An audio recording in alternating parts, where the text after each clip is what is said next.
please join us in the Pledge of Allegiance?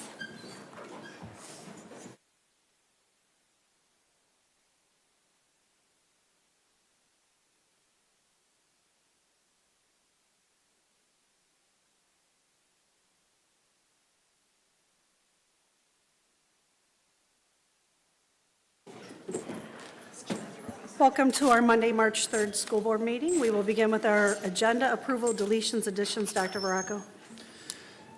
Thank you, Mrs. Suze. It appears that there is a revision to the agenda. Must have come in late, and that would be under Roman numeral 7D1, some additional professional leave requests for Mrs. Schuneman.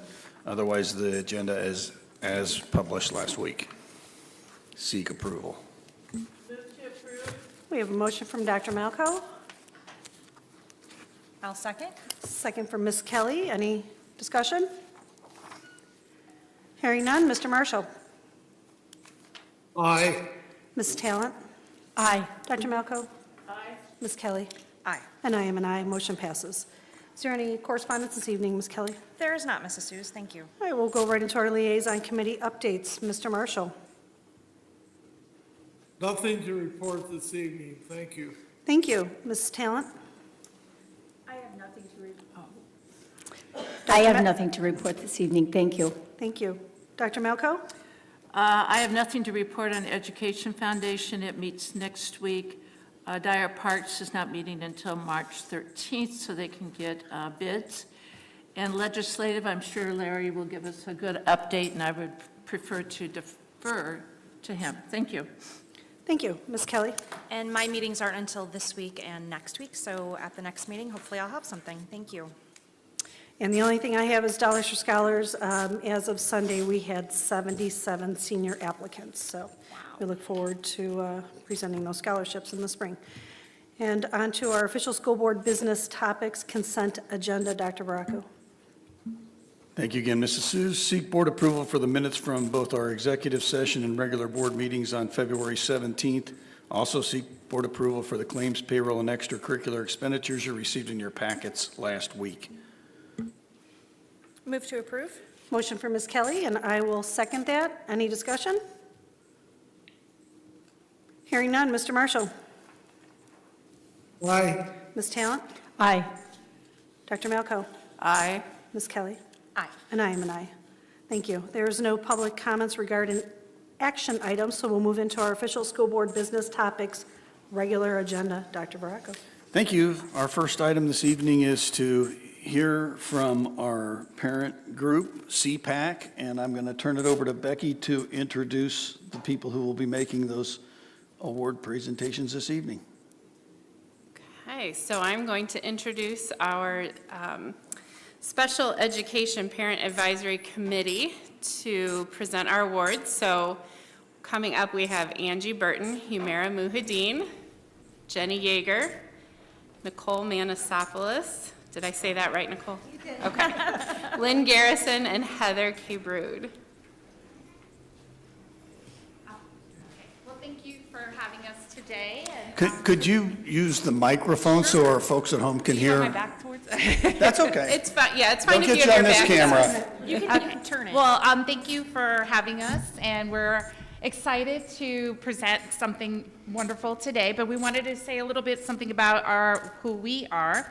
As Dr. Baracco said, we are the CPAC, but what does the CPAC stand for? It's the Lake Central School Corporation Special Education Parent Advisory Committee. It is an all-volunteer parent-driven group, and we are committed to working collaboratively with the school district to identify unmet systemic needs and provide input into planning and development of programs and services for students receiving special education services in the Lake Central School Corporation. Our mission is to enhance collaboration and communication among students, parents, guardians, staff, and administration. We aim to identify and address unmet needs while providing valuable input to district leaders. And by raising awareness and promoting acceptance of our community's unique challenges, we strive to be a trusted source of resources and information, bridging the gap between the school district and families. Together, we empower our community to thrive, empowering families, connecting communities. So one thing that we found out when we were first surveying our parents to establish the needs of the corporation was that we have so many great people in our district that go above and beyond for students receiving specialized services through an IEP or a 504 plan. And thus was born the Impact Awards, to ensure we recognize the impact that people have made on our students and show our appreciation. These special individuals act daily to teach, support, nurture, include, ease daily transitions, keep students safe, and support their unique learning styles, often without anyone knowing or acknowledging. It's just who they are. And this is our opportunity to say thank you for all that they do on a daily basis. We have 3 categories of recognition: education, which can be a special education teacher, applied skills, resources, general education. We have support staff, which includes our paraprofessionals, transportation, cafeteria, custodial, nurses, et cetera. And then we have a related service provider, which are our therapists, our caseworkers, our administrators, our counselors, our social workers, et cetera. This year, we had 90 nominations, and boy, was it tough to pick a winner. Today, I have the extreme honor and privilege to award our Educator Award to Mr. John Newcomb of Lake Central High School.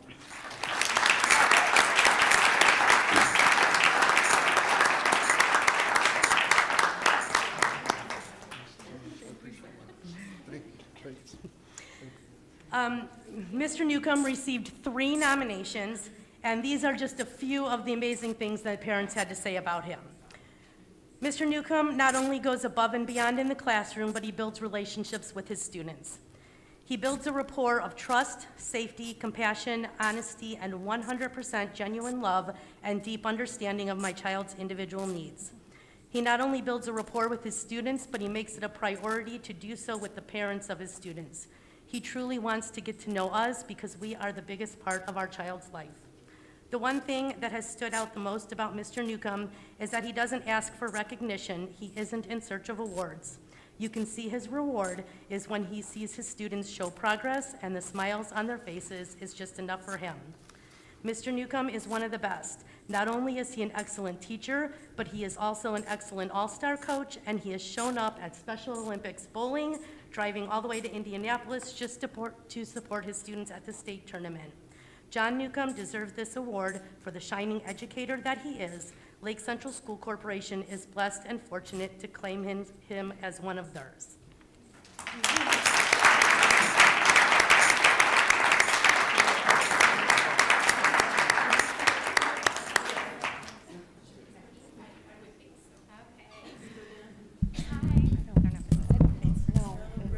Next, can you guys hear me?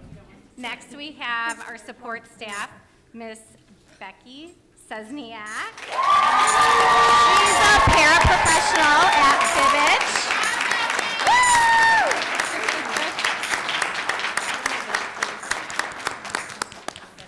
Okay, so in here's your award, and then maybe is all of the nominations. And I'm going to read a summary about you. I'm going to read a summary about Miss Becky.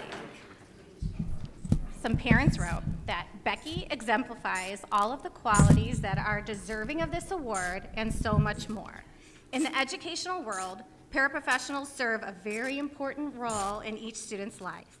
They not only serve as an educational tool for the student to stay on task and work at their pacing through the task at hand, but they also serve to nurture, support, and give love to the student. This is exactly what Miss Becky does each day with all of her students that she helps. Another comment was, my son lights up every time he sees Miss Becky or even talks about her at home. And I know that personally too. One of the largest roles that Miss Becky has had in these years with my son is helping grow his confidence in both his abilities and independence in the classroom.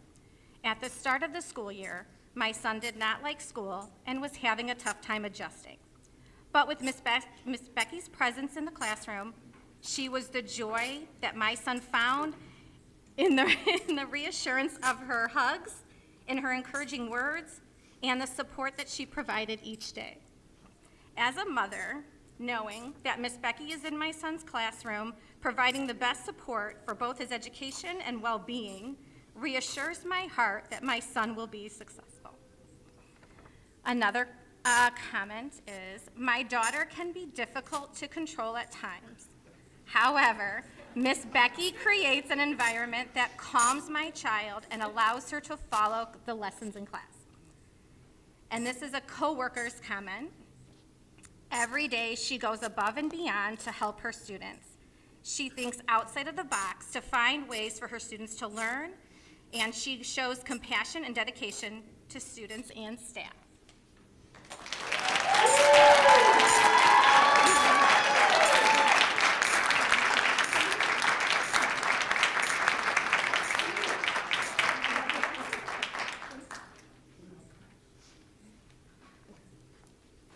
Okay, so the next category is for related service providers, and this goes to, the special award goes to Miss Allison Petrelia.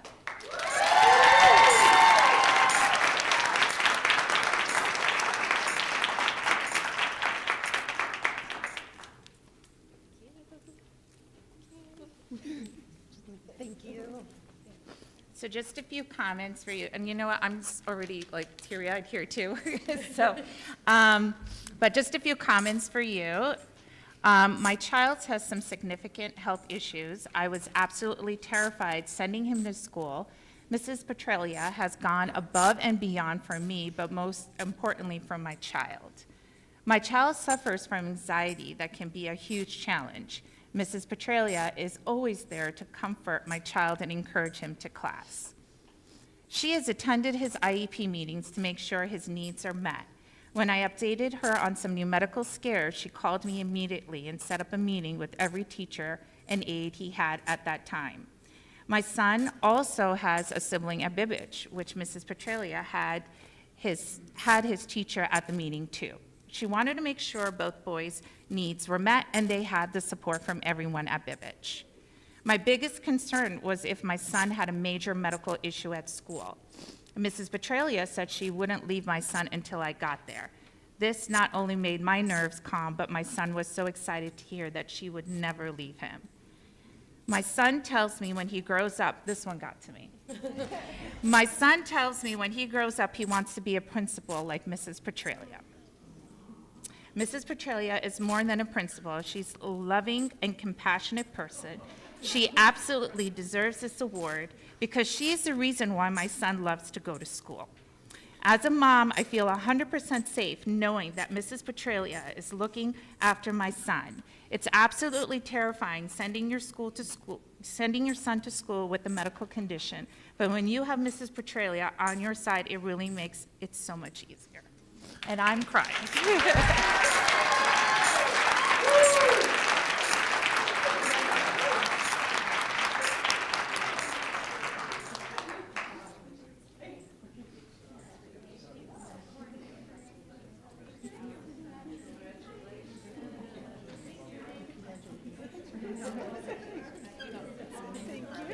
Great job.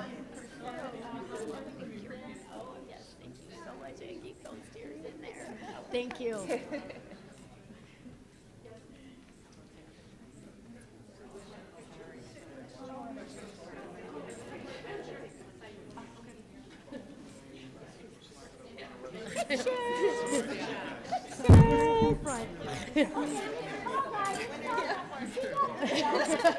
Stand here, do I just block it?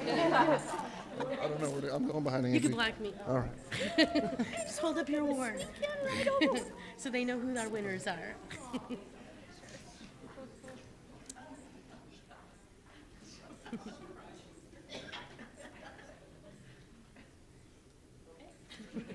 Congratulations, everyone. I just wanted to give you a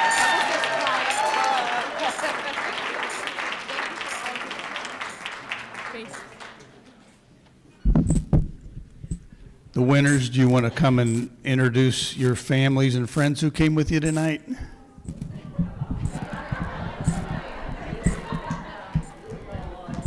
And I know you have a lot of peers here too, but, which is a great sign.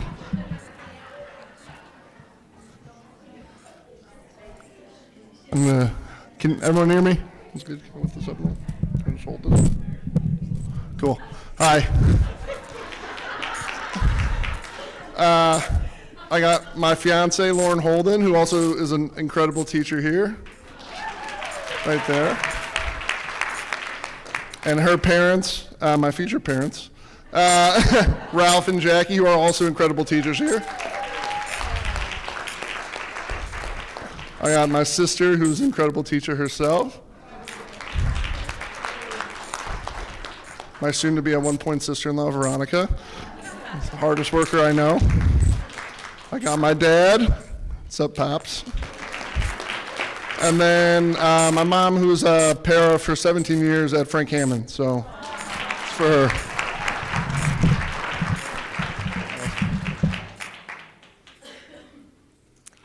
So I have my husband, Nicholas, right here. He is a principal in Maryville Schools. My mom is right here, Diane, and my dad, Jim. I'm an only child, so they'll be at everything that I ever get attention for. My daughter, Annabelle, and my son, Dominic. And then our Bibbage family is right there. Becky said she's going to say all of their names.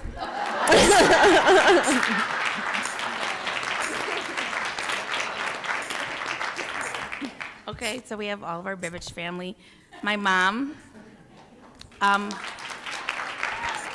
my daughter, who is a freshman at Lake Central, my daughter, who is a 6th grader at Kaler, and my husband, who is assistant principal up north. Thank you, guys. Oh, wait, and my Lewis, my buddy Lewis.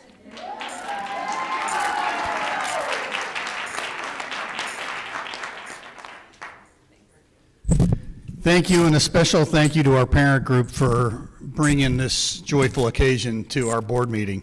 You know, we have to talk about a lot of business, but these types of events remind all of us why we do what we do. So thank you for your efforts, and thank you to all the other staff who are also notable, who may not have been recognized this year, but we're real proud of our special education department and the services we provide to all of our kids. So thank you all.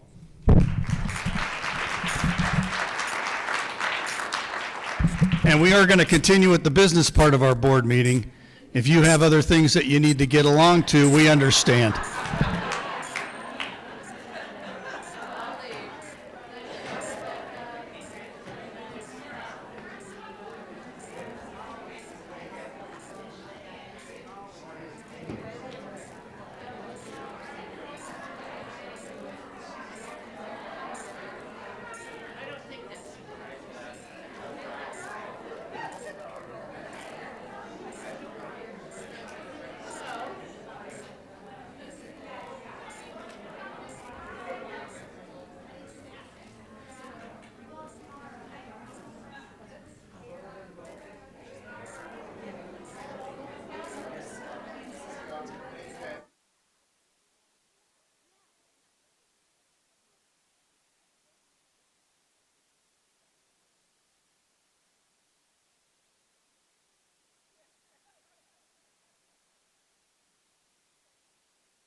Say again?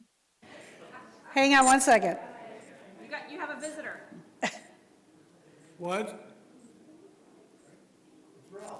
Yes, Bill. I'm doing fine.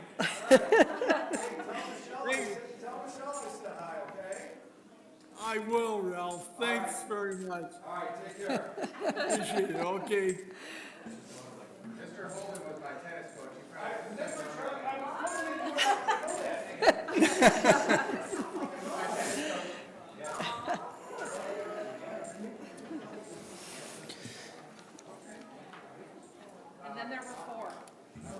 Okay, we'll continue on with the rest of our agenda. And my second item this evening is to give the board a legislative update on some pieces of legislation that we're following very closely. Just want the board and any listener at home or in our audience to know that this information comes from a combination of the Northwest Indiana Superintendent Study Council. We get kept up to date by a lobbyist out of Indianapolis. We get information from the Growing and Suburban Schools Organization, Indiana School Boards Association, Indiana Association of School Business Officials, Indiana Association of Public School Superintendents, and the Indiana Association of School Principals. They all send us updates, and we try to, combine that stuff to make a succinct but thorough explanation of what is on our radar. The first item is House Bill 1500. Representative Beening has suggested we take the teacher appreciation grant and turn it into a teacher innovation grant instead, thereby giving the grant to far fewer people, looking to give it to people who teach in areas of shortage, looking to give it to people who, as yet to be determined how you measure it, have outstanding iRead3 or iLearn scores. We would have to come up with a new way of classifying these teachers from the system we currently use to come up with a category of recognized, exemplary, or master. The idea is to award grants up to $10,000 for 2 years if you qualify as a master, $5,000 to $7,000 for exemplary, and $3,000 for recognized. The other piece of the legislation that really has me spooked, and it's what I sent to Representative Beening, is after the 2 years of stipends or bonuses, then the corporation has to make it a permanent part of that teacher's salary. And what I shared in the letter was that for districts like ours who negotiate 1 year at a time, we make sure we don't overcommit to the future. And yet we give as much as we can on a year-by-year basis. So if we were to commit to, for instance, some of the grants that are out there, they'll have a matching grant for year one, and then you have to commit to keeping the services, whatever it is you use the grant money for an additional 3 or 4 years. We often say no thank you to those because we don't know where we're going to be in 2 years financially. And so we're really not interested in changing the tag to a teacher innovation grant, and that's what I tried to share. One of my sources from the aforementioned groups that we've listened to has shared that Senator Mishler was the creator of the tag, and that now that the bill has moved from the House side back to the Senate side, there's a good chance that Senator Mishler will fight to keep it as it is because so many more people benefit from it. And so we hope that that's what happens with this House Bill 1500. My second item this evening, well, let me first ask if there's any questions on that piece. My second piece that I'm going to be following very closely the entire time is Senate Bill 1, which is now going to be over in the House Ways and Means Committee. On Wednesday, they're going to take it up and start that discussion. It's the bill we're commonly just calling property tax reform. One thing that the current legislation does is move all current referendum to the fall of even-numbered years. And so our current plan, as we've said before, would be to go in the spring of 2026. If they pass this in the current form, we would have to move that back to the fall of 2026. It's not as fiscally responsible for us to do it then. It's easier in the spring because if for some reason our community changes their mind and says, we don't want to support this anymore, then we can make some cuts before we get into the school year versus having already been in the school year, you've committed a lot of expenses already. The other piece that is really troubling on this is the cap to the growth quotient. So in the last couple of years, the General Assembly has limited how much we can get extra money in our operating funds because of increasing assessed values in our community. And so when they had it limited at 3 or 4%, at least that was close to inflation. What they're proposing for 2026 is 0%. And as I've shared, and I know we've shared with other legislators as well, that the NIPSCO increase is proposed to be 17.2% over 2 years. It'll cost us $400,000 in the first year, and then likely $800,000 at least for every year after that. That's a significant amount of money to have your income capped when you know you're going to get hit with a big increase. For us, it's about $800,000 in NIPSCO bill alone. Most of our supplies that we use to keep our schools clean, paper, other things have gone up significantly as well. And as I've mentioned to the board before, our school buses are up about 25% in the last couple of years too. So we've already adjusted that by ordering fewer, and you can get away with that for a certain period of time, and pretty soon you have too high of a percentage of your fleet that's old, and you're putting a lot of money into repair buses instead of turning them over according to the historical schedule. I also want to share that I have been in communication with Senator Durnall about this. He's very concerned about property tax impact, not just on schools, but on cities and towns that he represents and that other people represent. And he is going to be at a town hall meeting at the Lincoln Center in Highland this coming Saturday from 10 to noon. That's the Lincoln Center in Highland. That's on Kennedy Avenue. Senate Bill 1, any questions about that piece? Dr. Veracco, could you explain more about the MLGQ lack of increase? Or I don't even know what MLGQ stands for. Rob? Sure. So the MLGQ is the maximum levy growth quotient. So in our operations fund, which pays for those items that Dr. Veracco mentioned, the levy is the amount of money that we could ask, that we can get from our taxpayers. The growth quotient is how much we can increase that levy on each year. It's usually, there's a formula. It's like a 6-year formula of the change in assessed value statewide, and then they drop the 2 outlier years, the highest and lowest, and then they average the other 4, and then that is what that percentage is sent out and applies to all school districts regardless of how your individual AV changed. So traditionally it's been around 3-4% each year in increase, and it's, as Dr. Veracco said, it goes and helps with those increased operating costs for those classroom expenditures that were more subject to higher cost things. As he said, there was a cap. They capped it at 3% this past year, even though the formula came out to a larger amount. But in order to reduce, the impact on taxpayers, it was limited to capped at 3%.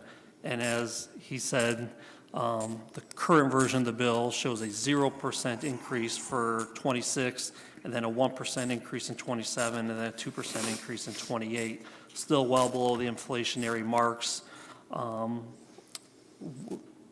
of the argument is, well, we're not cutting you, we're just limiting your growth, which is unlike the original version of Senate Bill 1, where we were seeing, us and the municipalities were going to see large amounts of actual reduction in our property tax revenue. The problem is when you have your other expenses that are going up and they're not allowing you to increase it. Yeah, it's capping your growth, but that just means we're going to have to take money from other sources to fill that thing. Either you don't replace as many buses, you don't do many repairs, your buildings start having issues, and that's really what's coming down the road. That's the other piece is you have to transfer more money from your education fund. That's really going to be the most common solution. And that education fund is the fund by which we pay teachers and all the staff that help students and all those other support staff. So, there's 2 sides of the equation. You get the tuition support money from the state, and then you get your operations support from your local taxation. And if we starve the one side, the other side's going to have to make up for it, and that's what we don't want to see happen. We understand the notion of capping it at some level, but that level, in my opinion, should be closer to the inflation rate, not 0. So, Mr. James, that's not related to when we hear that property tax is capped at, like, say, 3%. That's different. This is the levy. That is correct. So individual homeowners have a 1% cap through, tax cap on their individual bills, but how much we can levy and ask for would be limited to, well, 0% this year. So we either have to reduce expenditures, transfer more money from ed to ops, which, as Dr. Rocco said, then that takes money out of the classroom, where on the other hand, the state keeps wanting us to put more money in the classroom. There's bills out there to increase the minimal salary of teachers. Well, it's kind of hard when you're doing one and the other. So we're at the halfway point in the session. We'll see what happens now that this bill has crossed over to the House side. The governor's office has recently saying that he doesn't like this version of this bill, and it's not tax relief enough to taxpayers of the state. And so we'll see what the House Republicans do, if they give in to the governor more and then make these, go back to the original proposal, which was a significant cut to everybody. Hopefully it doesn't go that way, but we'll see what happens over the next 6 weeks. It's trying times, I guess. And so my final question is, will you be in the Zoom meeting with Mr. Slager on Friday morning? I am not aware of this meeting. Pardon me? I'm not aware of what meeting you're referring to. Oh, there is one Friday at 8. Okay, well, I won't be here. Sorry. Okay, and so that segues into House Bill 1001, which is the budget. It starts on the House side. It's being shifted over now to the Senate for review. This is the part that studies how much we can get in tuition support. The House version says 4% new money for K-12. Notice not public K-12, K-12 total.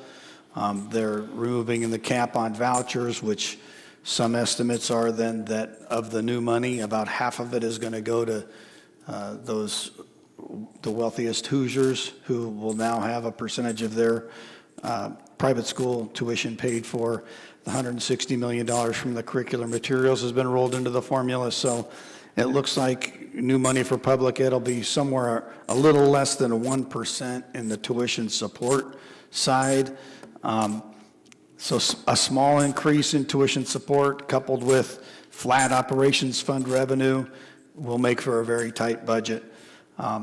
We did hear from Representative Slager today. He's willing to come over and visit with us later this week to talk about things, since they will start analyzing the budget or the property tax reform mainly. That's going to his committee starting on Wednesday. I'm looking forward to hear what he believes the direction of that's going to be, because as I said, we're going to get squeezed on both sides. It's going to make things really, really tight for us. I also put a bullet point on my thing here that I really think it's time for supporters of public education who are not educators to ask our state legislature to specifically state how much of the new money is going to public ed versus private schools and homeschoolers, and to also have a brief analysis over the last 3 or 4 sessions of how much of the new money has gone to private schools. And I really would like to see that analysis. I understand what road we're going down, but I think that analysis is important for the next argument to be made, that is, our state needs to properly fund students who have learning differences and have more complicated ways of being at school, whether it's a smaller class size or special services. Because historically, yes, we did get more of the pie, but we are also subsidizing other programs now that it's going to make it a lot harder to do. So that's 1001. And then the final piece I'll be really brief on is Senate Bill 518. This is a property tax sharing piece that is changing quickly. But the idea currently is that any school district that has extra money coming in, if they have over 100 kids attending a charter school and that charter school is in their district, they have to share their revenue.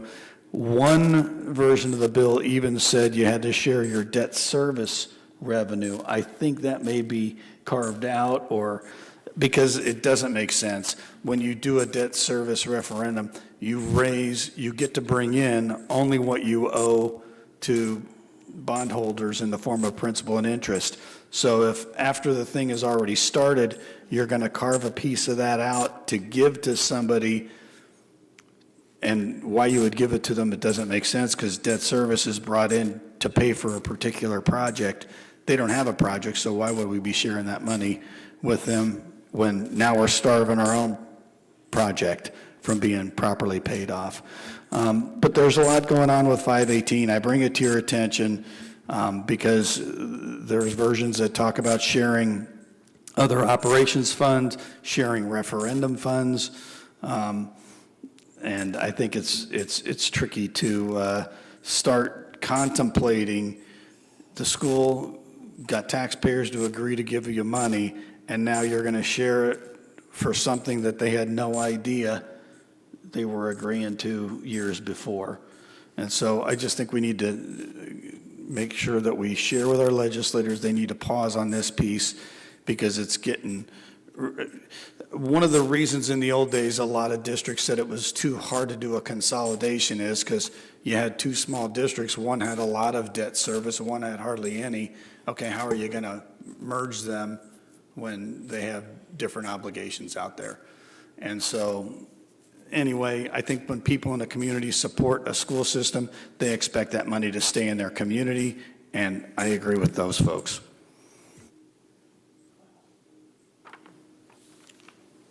Wow, that's a lot of information, Dr. Veracco.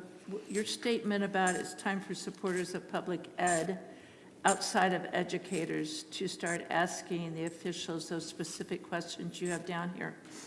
Well, as you know, we have a core group of parents ready to do the letter writing to make sure it goes the right way and is worded correctly. I'm going to need your assistance with putting that together. Sure, and as I've told our board many times, I just think it's important for us to spend most of our time and energy on the pieces that impact our budget. There's a lot of other stuff out there that I may be following but not reporting on here.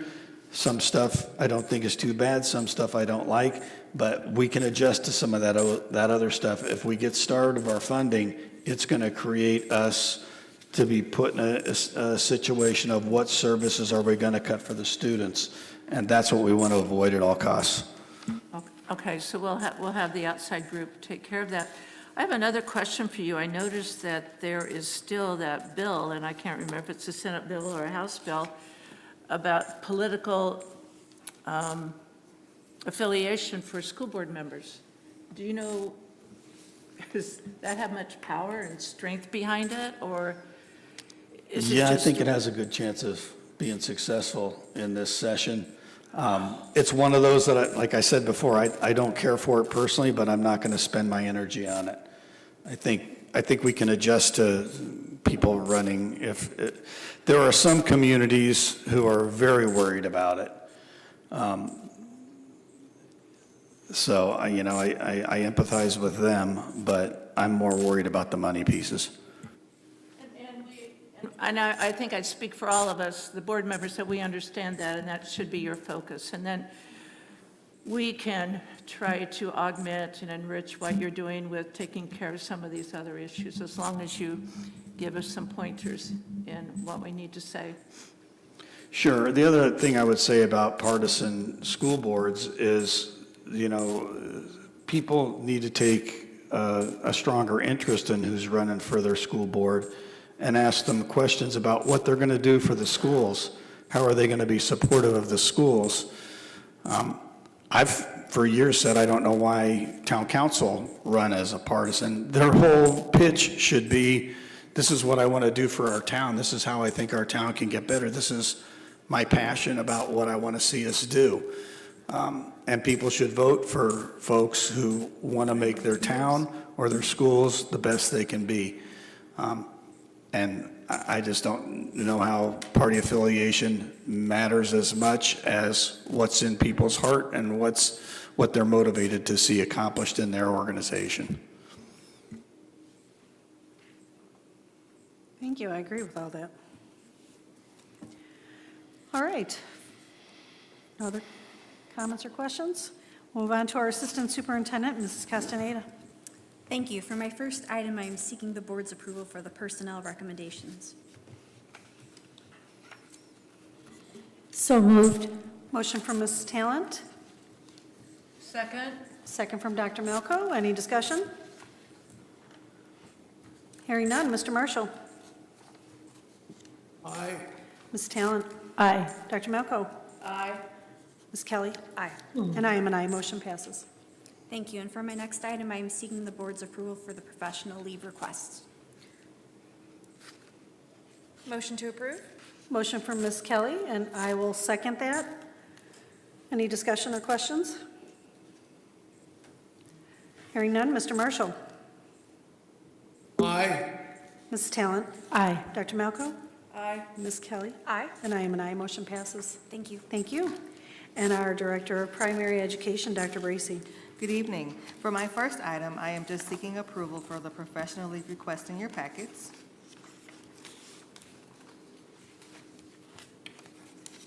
Motion to approve? We have a motion from Ms. Kelly and second from Dr. Malco. Any discussion? Hearing none, Mr. Marshall. Aye. Ms. Talent. Aye. Dr. Malco. Aye. Ms. Kelly. Aye. And I am an aye. Motion passes. Thank you. And for my next item, I am asking your approval for the field trip request in your packets. Move for approval? We have a motion from Dr. Malco, and I will second that. Any discussion? Hearing none, Mr. Marshall. Aye. Ms. Talent. Aye. Dr. Malco. Aye. Ms. Kelly. Aye. And I am an aye. Motion passes.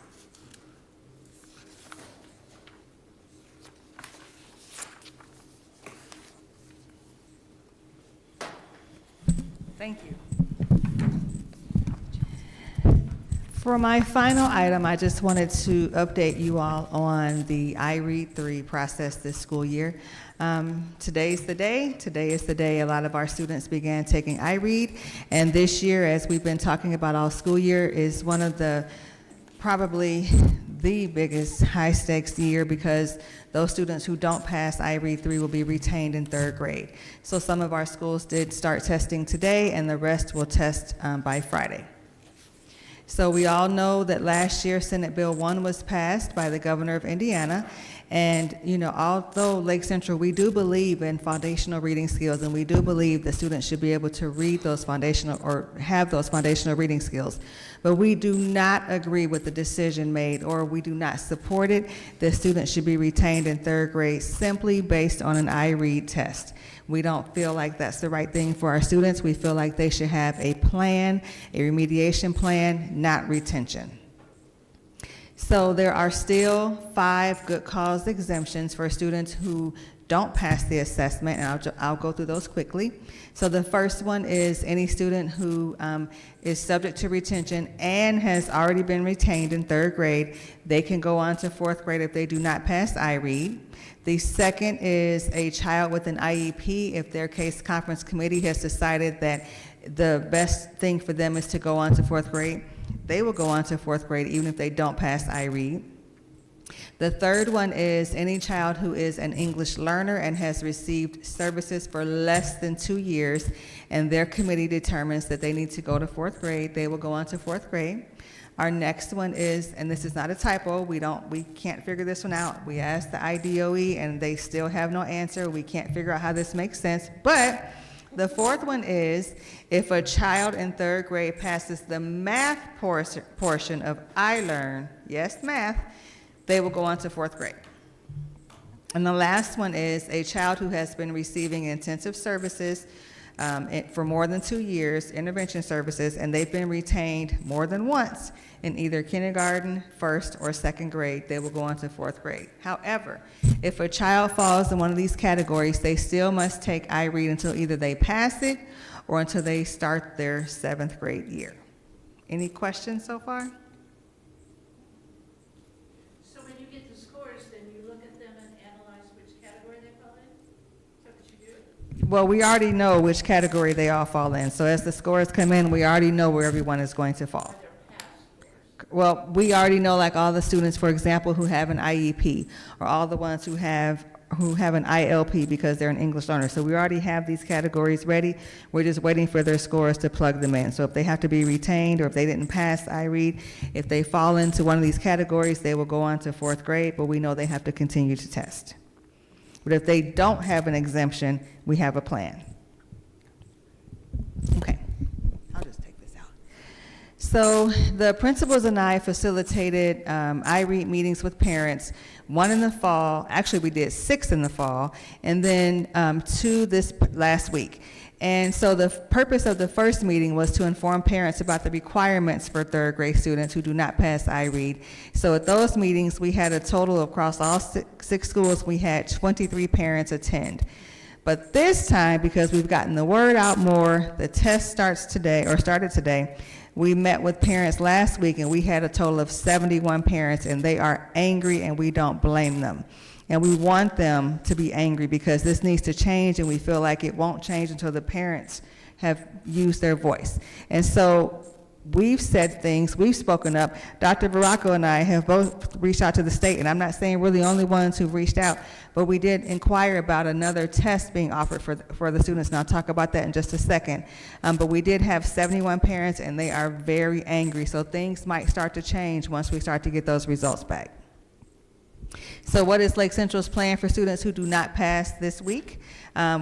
The ones, when we get their scores back, and they should start populating within 24 hours according to the IDOE, once we get those scores, if a child has not passed, we are going to provide them with a minimum of 1 hour of interventions every single day, and those interventions are going to come from our open core interventions, which is our new reading series, iExcel, which is an online platform, and we're going to also use a program called UFly, which targets phonics. And then those interventions are going to come from our reading specialist and sometimes the classroom teacher, but normally it'll come from the reading specialist. They're going to be placed in small groups. They're going to retest during the week of May 12th, and then those iExcel interventions will be included every single day, and also when the kids go to computer class once a week, they will participate in iExcel lessons during computer class, and we've asked our parents to join us by allowing students to participate in iExcel at home every single night.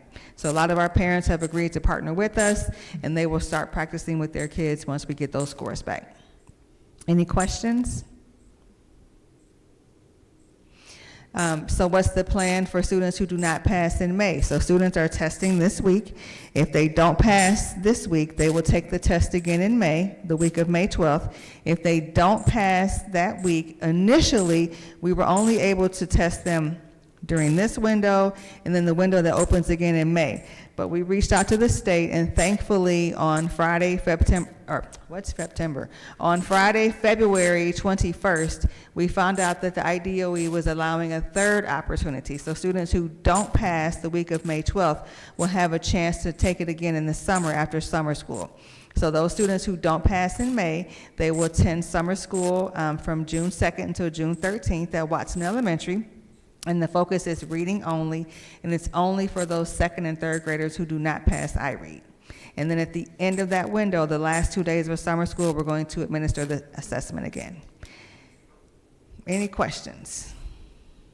Is it the same test that they take repeatedly, or is It is the same test. Nothing has changed. We did put that question out there. They said nothing has changed. It's still not time. That's the only difference, but yeah. But it wasn't timed last year either. It is. It's computerized. Yes. And that's the great thing about iExcel, because it looks just like an iLearn assessment, so it helps them practice to see what it'll look like when they're taking it online. Mm-hmm. So how can our families and community help at home? We're asking everyone to contact your local and state reps, because that is the only way this is going to change. Are there any questions? No, but I should talk to you maybe about some ideas on that. Okay, perfect. Thank you. Thank you. Thank you.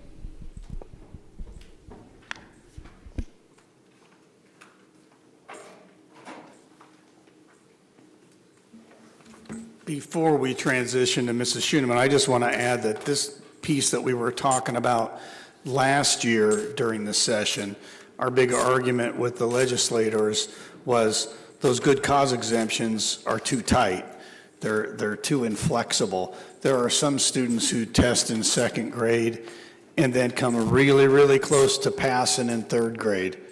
And we don't think there's any sense in retaining them for the entire third grade experience over again when they look like they're trending towards where they would pass in fourth grade.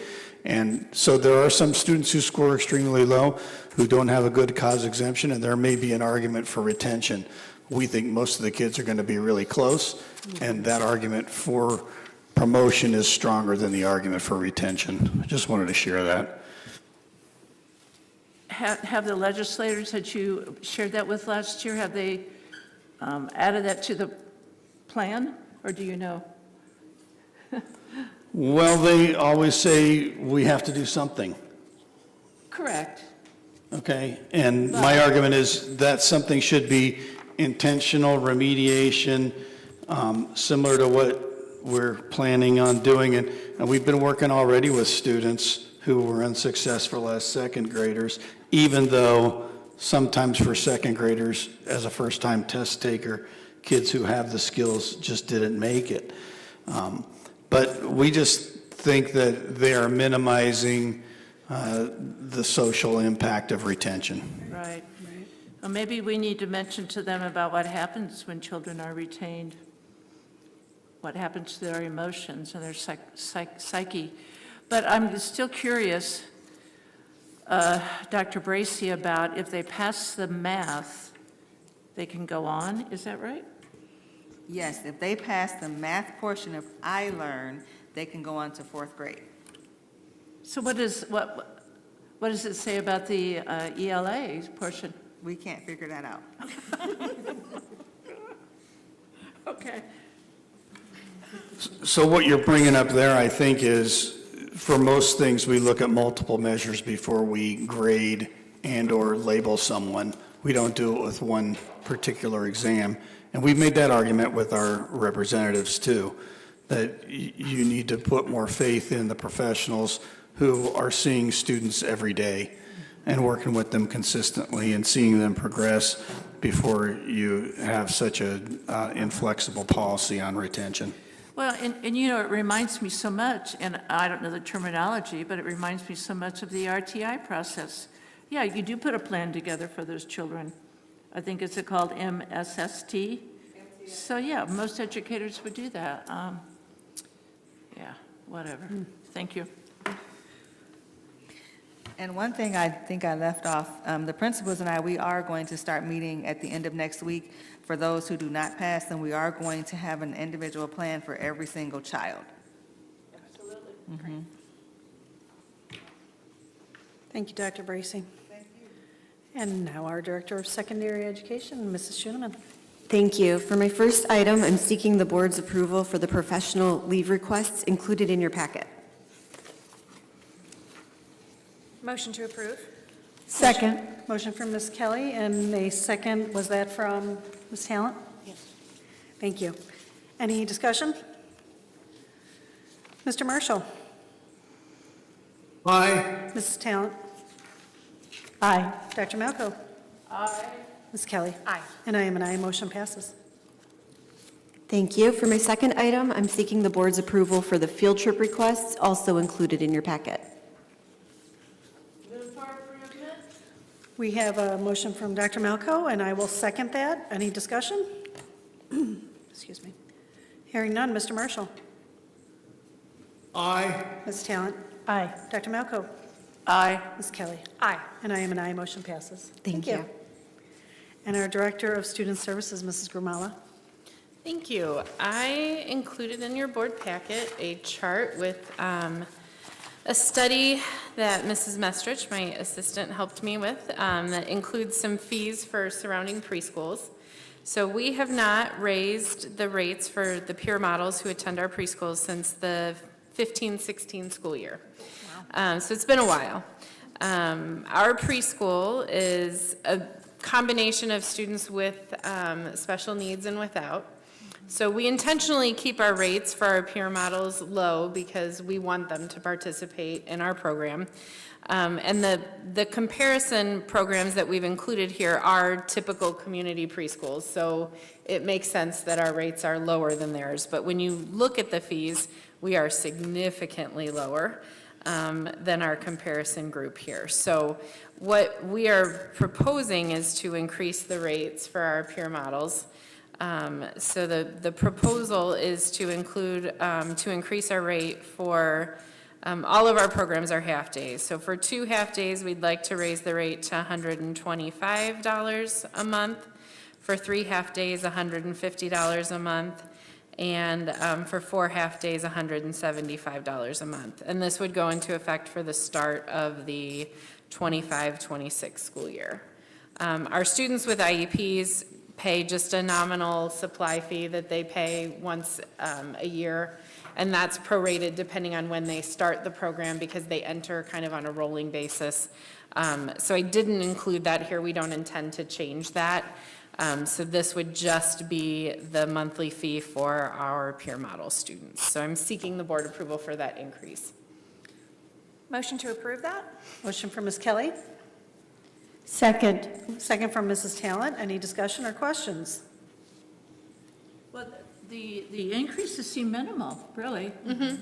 Yeah, like I said, we wanted to we still want to keep our program affordable in order to be able to attract those peer models. Right, so you have the peer models, whereas the other, like at Crown Point and Munster, they don't have the... Both of those districts operate just community preschools. Okay. So those are programs without students with disabilities. Okay. So our classrooms have, every day we have up to 10 students with IEPs and then 4 peer models in the classroom. And you're doing a great service by doing that. Thank you. Definitely. Agreed. All right, Mr. Marshall. Aye. Ms. Talent. Aye. Dr. Malko. Aye. Ms. Kelly. Aye. And I am an aye. Motion passes. Thank you. And we will move right into our Director of Business Services, Mr. James. Thank you very much. My first item is to seek your approval for the donations that were included in your board packet. Motion from Dr. Malko, and I will second that. Any discussion? Mr. Marshall. Aye. Ms. Talent. Aye. Dr. Malko. Aye. Ms. Kelly. Aye. And I am aye. And aye. Motion passes. Thank you. My next item is to go over an annual report I like to give the board, which gives shows what the funding amount we get per student in ADM in our tuition support and how that compares to other school districts across the state. There are 374 traditional public schools and charter schools in the state, and every school district gets a different dollar amount per kid. And so in your board packet, I've gone through and I've abstracted all of those and rank them in order. The ones that are marked and highlighted in gray are charter schools across the state. The ones that are the rust color are school districts here in our Lake Porter and LaPorte County areas, some of our peers. And then Lake Central is noted in blue. So you can look through that detail at your leisure. Lake Central currently ranks 341st out of 374 school districts across the state. These numbers are very consistent to what we were last year because this is the second year of the budget cycle. And so in essence, they adjust your amounts for how much your free and reduced population is. They're using the same base amount as they did for 2 years ago. So in essence, unless there was a significant change one reason or another, everyone's dollar amount just increased by the same percentage as they were last year. And so conversely, everyone's generally falling on the scale where they were last year. I've noted which school districts have passed operating referendums, which ones have tried and failed. And you can see throughout there that most of our peers who are toward the bottom of the funding have gone to their taxpayers for that additional support, and most have approved them as well to support their community. In some of the subsequent pages, I have included of how the communities in Lake Porter and LaPorte County, how those school districts, how their amounts have changed since 2020. You can see that pretty much everyone has gone up by the same 1.3% or so from last year. There's then a chart in your board packet, just puts that same data in a chart form. The green line that is going across is the state average across the state, and that's slightly under $7,500 per student, and we are at $6,924 per student, which is about $520 less than the average statewide. So we continue to be in that same area. There's other charts and graphs and seeing how the highest funded and the lowest funded school districts across the state have been, alongside when the state took over funding in 2009, they promised to fully fund that. If we take that and increase it by a 1.75% annual inflation, which is probably on the low end, you can see that even though strides have been made, the statewide average is still well below that amount. So that's that. I do have a summary page in your board packet about, what the dollar amounts have changed. Again, there's talk about more money going to the charter schools, ones that live within or outside a school district's boundaries. We will see, but you can see on one hand, we keep hearing, when we've brought up over the years about the funding, legislators, the first question is usually, have you gone for a referendum? Have you asked your taxpayers? And then now this session, there's a lot more of taxing people less. So it's kind of a give and take here where we go with the funding. So didn't want to get into too much of the weeds here, but I wanted to provide you with that information. So does anybody have any questions?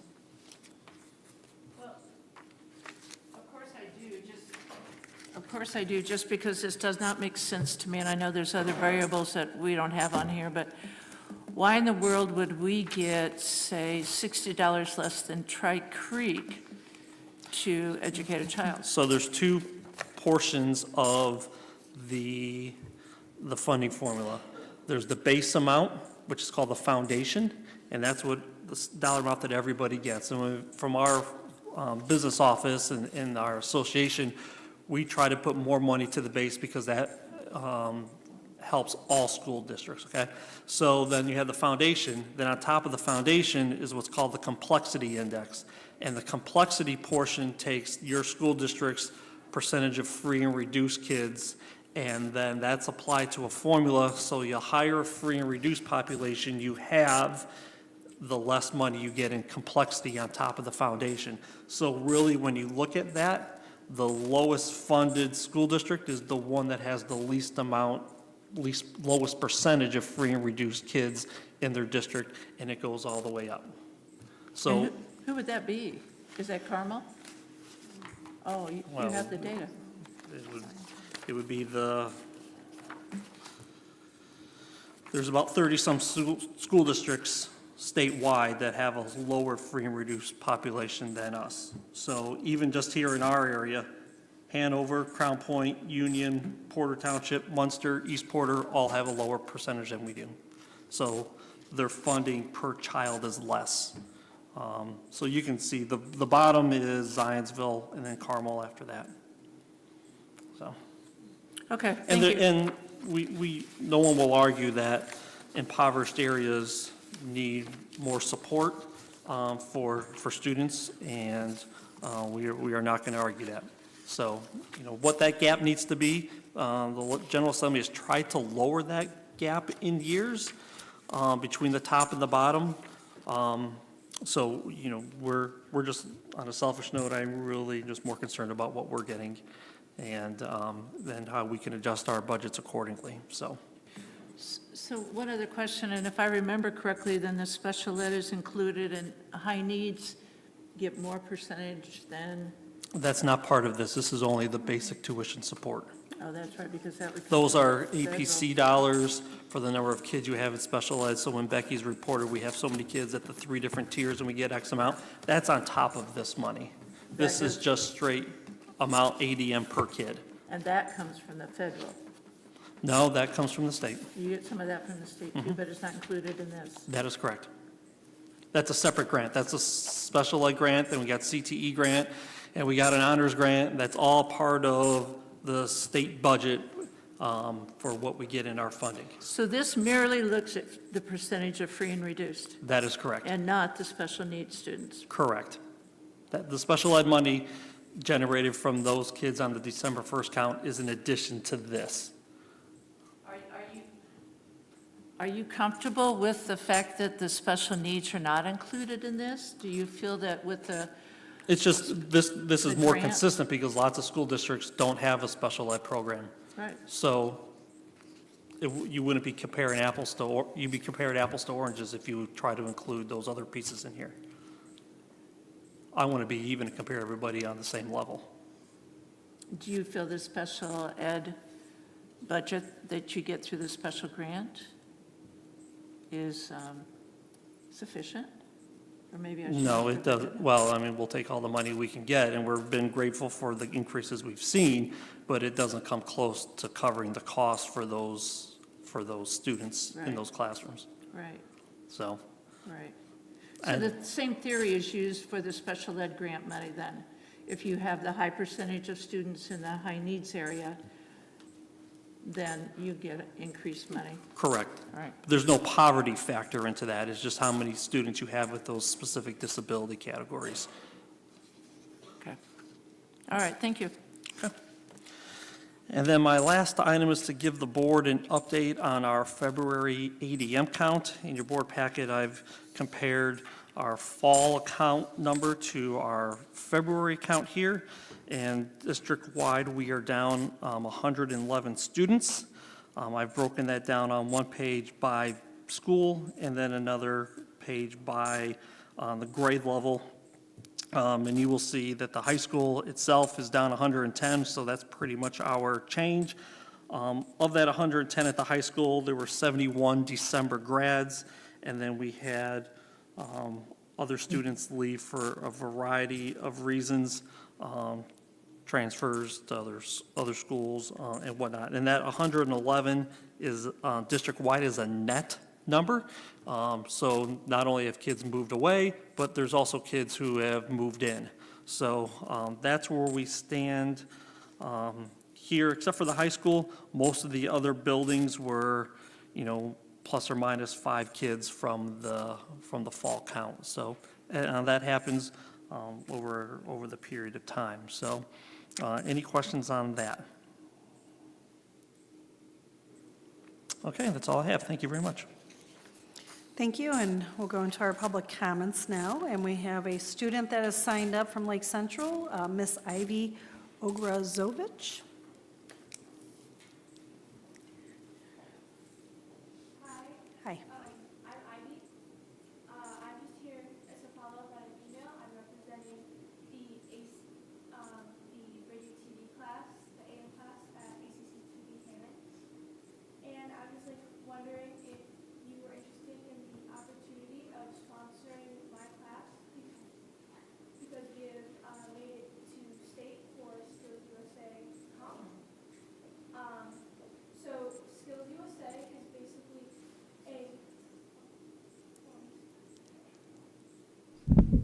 There we go. So, Skills USA is basically a competition for all of the, area career centers to come together and compete in their own individual fields. So, for example, I would be competing against other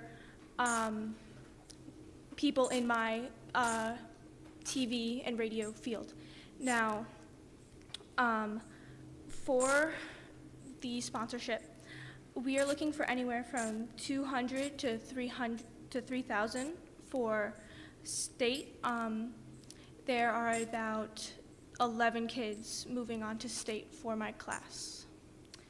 And I have a sheet that kind of outlines this a little bit more in detail, if I would have permission to go up there.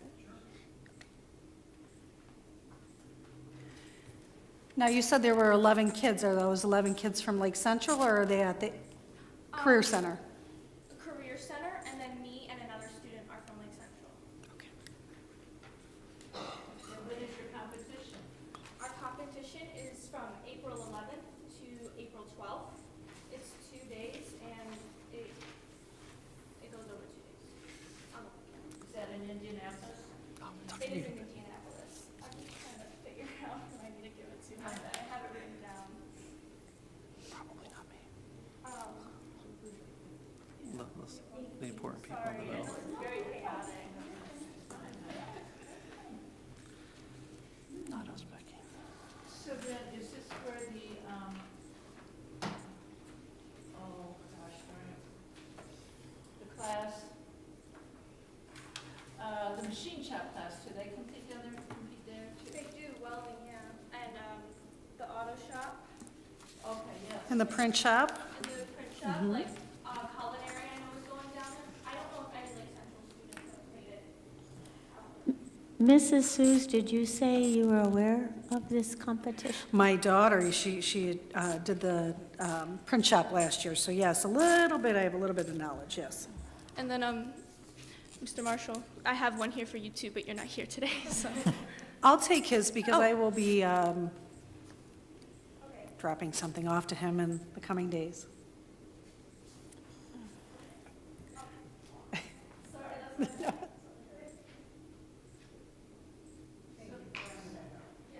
So then if we would fund a student, it would be a Lake Central student, or would it be your class in general? So it would be my specific class. So it'd be only the people that are going to skills in the AM radio TV class, which would be me and a student named Teagan. I don't actually know his last name. Yeah, of course. And your sponsorship, it would have the Lake Central logo on the back of all of our Skills USA t-shirts. So whenever we go to any Skills USA type competitions, it would, the Lake Central emblem would be on the back.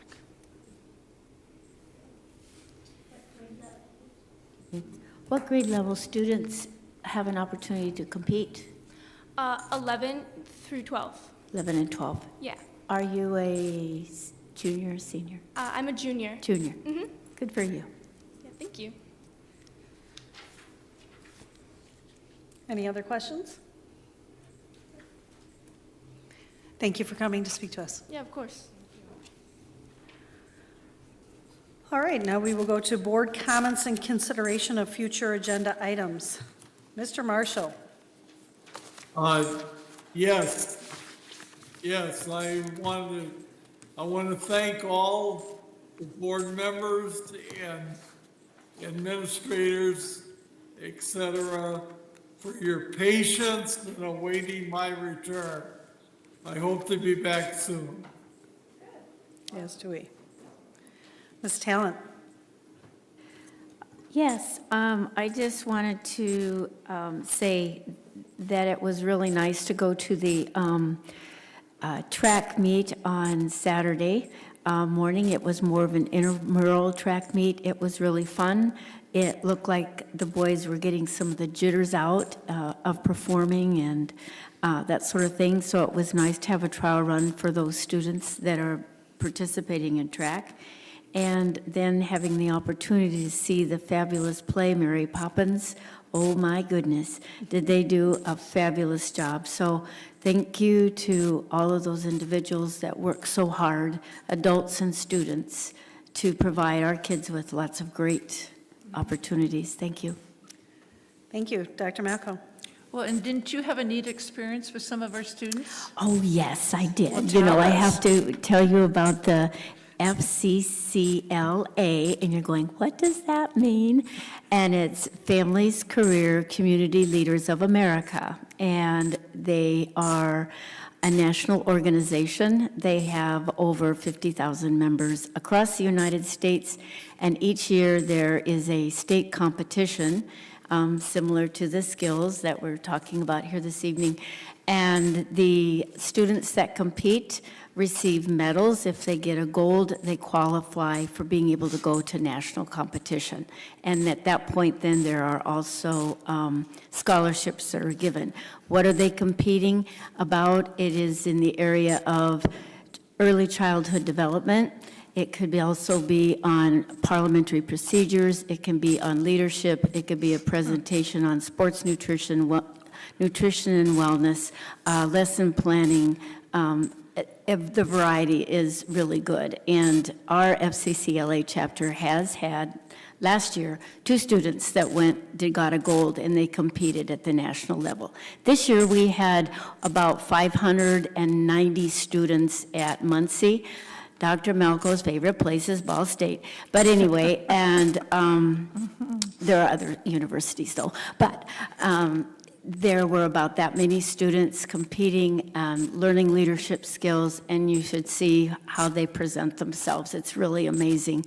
So kudos to Mr. Smith and also to Mrs. Collins for making sure that our students get down there and get a chance to compete. It's awesome. So thank you for bringing that up. You shouldn't have got me started. Well, it was a big part of the weekend for you, I know. Mrs. Grimala, thanks for organizing the CPAC Awards. And I have very little to do with that, so I can't take any credit. That wonderful, energetic group of people with Mrs. Burton at the helm, they put that all together, so really, I do nothing other than put them on the agenda. So Well, thank do you not for- give me any credit for their hard work. Thank you. But you did talk with them and guide them, and We spend time together, we laugh a lot, and they're wonderful to work with and great advocates for their children and all of the children in Lake Central. So we're lucky to have them here, truly. well, I know, and the program was so unique. I believe you were going to other school corporations to share ideas. We have shared with other districts and are advocating for our surrounding districts to get similar programs going. Good for so. you, good for you. Just like Mrs. Talent, it was just like a whirlwind of a weekend. We started out Friday night with basketball games. Oh, and the boys, I mean, they just gelled. It was so awesome. And they beat McCutcheon, which is down from Tippecanoe County. And I believe the JV was undefeated, but they were just so much fun to watch. Our cheerleaders, they do such a great job. I believe our gymnastics team did do well at the sectional and went to the regional. Am I right on that? Yeah.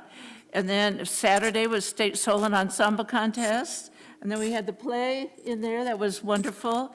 And are you ready? Oh, and the swimming and diving teams did really well, I believe, at the natatorium at IU. And I just got a phone call today that Kevin Mathis, our dance instructor, was inducted into the Hall of Fame for the Indiana High School Dance Association. So that is quite an honor, just like our baseball coach Hall of Fame, correct? Okay, that's what I thought was the same thing. So congratulations to Mr. Mathis on that. That's all. Thank you. Thank you. Ms. Kelly? Well, I can't possibly follow all of that, so I agree. Board members, and that's all I have. And I just was going to say, please thank Ms. LaRue for sending us that SOS, because it keeps me where I need to be, but I can't believe we're already talking track and field. So with that, I'll turn it over to Dr. Veracco for board calendar of future activities. All right, so I did send an email to you about meeting with Mr. Slager. If each of you could let me know your availability for that meeting, and we'll post it if we need to. And then our next meeting is here in 2 weeks on the 17th. Thank you. Thank you. Do we have a motion for adjournment? Motion to adjourn. Do we have a second? Do we have a second? Second. We're adjourned.